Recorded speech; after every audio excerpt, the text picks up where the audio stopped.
Trading की दुनिया में एक स्किल है जो शायद सबसे मुश्किल है पर सबसे जरूरी भी। आज हम उसी स्किल को समझने वाले हैं, लॉस को एक्सेप्ट करने की कला। यकीन मानिए, यही वो एक चीज है जो एक आम ट्रेडर को एक प्रोफेशनल ट्रेडर में बदल देती है। तो चलिए सीधा सवाल पर आते हैं। आखिर ऐसी कौन सी एक स्किल है जो प्रोफेशनल ट्रेडर्स को बाकी सबसे अलग करती है? क्या ये सिर्फ प्रॉफिट बनाना है या कोई जबरदस्त एनालिसिस करने की काबिलियत? नहीं, बिल्कुल नहीं। जवाब कुछ और ही है। और जवाब बहुत ही सिंपल है, लॉस को एक्सेप्ट करना। देखिए, प्रॉफिट कमाना तो सबको पसंद है ना? लेकिन जब कोई ट्रेड गलत हो जाए तब उस लॉस को बिना किसी ड्रामा के, बिना किसी ईगो के मान लेना, बस वही है असली प्रोफेशनलिज्म।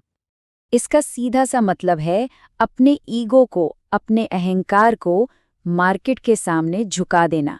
ये मान लेना कि हाँ, मुझसे गलती हुई, और मार्केट से लड़ने की बजाय अपने कैपिटल को, अपने पैसे को बचाना चुनना। इसको ना एक बहुत ही आसान एनालॉजी से समझते हैं। सोचिए कोई गाड़ी चला रहा है, अगर सामने कुछ आता है और वो सही टाइम पर ब्रेक लगा देता है तो क्या होगा? एक छोटा सा झटका लगेगा बस। लेकिन अगर वो ब्रेक को इग्नोर कर दे तो एक बड़ा एक्सीडेंट हो सकता है।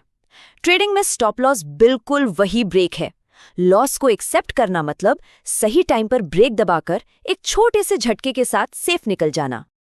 तो सवाल ये उठता है कि भाई, अगर ये इतना ज़रूरी है तो आखिर क्यों नए ट्रेडर्स लॉस एक्सेप्ट नहीं कर पाते?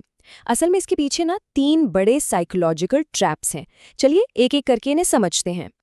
सबसे पहला और शायद सबसे बड़ा दुश्मन हमारा ईगो, अहंकार। ट्रेडर के मन में एक आवाज़ गूंजती है, मैं गलत कैसे हो सकता हूँ? अरे, मेरा एनालिसिस तो एकदम परफेक्ट था। और बस यही आवाज़ उसे अपनी गलती मानने नहीं देती, और नतीजा, वो एक लूजिंग ट्रेड में फंसा रह जाता है। दूसरा ट्रैप है उम्मीद, होप। ट्रेड जैसे ही लॉस में जाना शुरू होता है, मन में ख्याल आता है, कोई नहीं, थोड़ा और रुकते हैं, बस यहीं से मार्केट रिवर्स होगा। और ये झूठी उम्मीद, ये ट्रेडर को सही टाइम पर एग्जिट करने ही नहीं देती। और तीसरा साइकोलॉजिकल ट्रैप, वो है डर, फियर। ट्रेडर को ये लगने लगता है कि अगर लॉस बुक कर लिया तो वो लॉस रियल हो जाएगा, पक्का हो जाएगा, और इसी डर की वजह से वो कोई एक्शन ही नहीं ले पाता, बस स्क्रीन को देखता रहता है और लॉस को बढ़ते हुए देखता है। पर एक बात समझनी होगी, लॉस बुक नहीं करने से वो खत्म नहीं हो जाता। नहीं, वो बस छिप जाता है, एक हिडन लॉस बन जाता है जो अंदर ही अंदर लगातार कैपिटल को खाता रहता है। तो जब कोई इन 3 ईगो, होप और फियर के जाल में फंस जाता है तो आखिर होता क्या है? कैसे एक छोटा सा मैनेज हो सकने वाला लॉस एक बहुत बड़े डैमेज में बदल जाता है? चलिए इस डाउनवर्ड स्पाइरल को, इस गिरावट के चक्र को समझते हैं। ये कहानी ना कुछ ऐसे आगे बढ़ती है। स्टेप 1, स्टॉप लॉस हिट होता है। स्टेप 2, उसे इग्नोर कर दिया जाता है। स्टेप 3, लॉस और बड़ा हो जाता है। स्टेप 4, अब इमोशंस हावी होने लगते हैं, पैनिक होने लगता है। स्टेप 5, और इसी घबराहट में बिना सोचे समझे इरैशनल फैसले लिए जाते हैं। और फाइनली स्टेप 6, अकाउंट को बहुत बड़ा डैमेज होता है। और ये सब शुरू हुआ था बस एक छोटी सी गलती से। चलिए, अब तक हमने प्रॉब्लम की बात की, अब सॉल्यूशन की तरफ चलते हैं। एक प्रोफेशनल ट्रेडर का माइंडसेट आखिर होता कैसा है? वो लॉस को एक प्रॉब्लम की तरह नहीं, बल्कि एक स्ट्रैटेजिक टूल, एक रणनीतिक हथियार की तरह कैसे देखते हैं? देखिए, प्रोफेशनल्स 3 पिलर्स पर फोकस करते हैं। पहला और सबसे जरूरी, कैपिटल प्रोटेक्शन। उनका मानना है कि पैसा बचेगा तभी तो कल ट्रेड करने के लिए मैदान में टिके रहेंगे। दूसरा, मेंटल पीस, मानसिक शांति। छोटा लॉस कंट्रोल में रहता है, जबकि एक बड़ा लॉस मेंटल ट्रॉमा दे सकता है। और तीसरा, वो इस बात को अच्छी तरह समझते हैं कि ट्रेडिंग एक प्रोबेबिलिटी का गेम है और लॉसेस इस गेम का, इस सिस्टम का ही एक हिस्सा हैं। और जानते हैं, यहीं पर माइंडसेट का सबसे बड़ा शिफ्ट आता है। एक बिगिनर के लिए लॉस एक पर्सनल इंसल्ट जैसा है, मैं गलत कैसे हो गया, जबकि एक प्रोफेशनल के लिए लॉस वो तो बस एक नंबर है, एक बिजनेस का खर्चा, इससे ज्यादा कुछ भी नहीं। इसको एक और तरीके से समझिए, डॉक्टर वाली एनालॉजी। अगर कोई बीमारी शुरुआती स्टेज में ही पकड़ में आ जाए तो उसका इलाज कितना आसान होता है ना? लेकिन अगर उसे बढ़ने दिया जाए तो फिर बड़े ऑपरेशन की नौबत आ जाती है। ट्रेडिंग में भी बिल्कुल ऐसा ही है।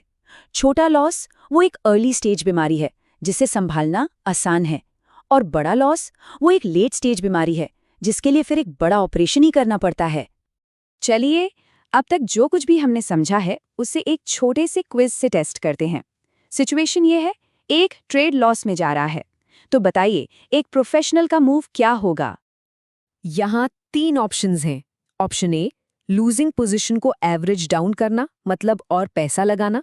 ऑप्शन बी, स्टॉप लॉस हटा देना और उम्मीद करना कि मार्केट पलट जाएगा। या फिर ऑप्शन सी, अपने प्लान के मुताबिक पहले से तय किए गए लॉस पॉइंट पर ट्रेड से बाहर निकल जाना। और सही जवाब है बिल्कुल सही, ऑप्शन सी। यही है एक डिसिप्लिन्ड प्रोफेशनल सोच। तो अब हम इस डिस्कशन के बिल्कुल आखिर में आ गए हैं। मार्केट में लंबे समय तक टिके रहने का, सर्वाइव करने का अल्टीमेट रूल क्या है?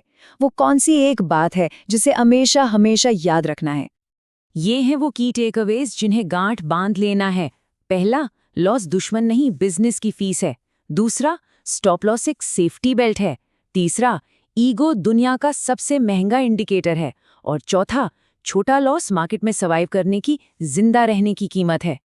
और आखिर में बस ये एक लाइन, इसे हमेशा याद रखिएगा, जो लॉस एक्सेप्ट कर लेता है वही मार्केट में टिक जाता है।